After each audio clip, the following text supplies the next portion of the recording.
Wanna know how to re-roll for the best characters in Dokkan Battle? So in this video, I'm going to show you how you can easily re-roll to the best characters in Dokkan Battle. So first things first, we simply start by clearing the tutorial. So make sure you don't waste your time by upgrading anything yet. Once you get your first set of Dragon Stones, someone right away using the beginner banners.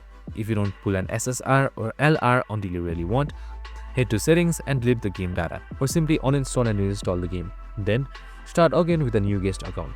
Repeat this until you get a top tier unit like LR Gogeta or Goku and Vegeta. Once you are happy with your pull, link that account with Facebook or Google to save it permanently. It takes a few tries, but re-rolling early saves you tons of grind time later. So aim for those god tier LRs and start strong. And that's it, super simple and easy. I hope this video helped. If it did, make sure to like, subscribe and tune in with us for more of these videos. See you in the next one.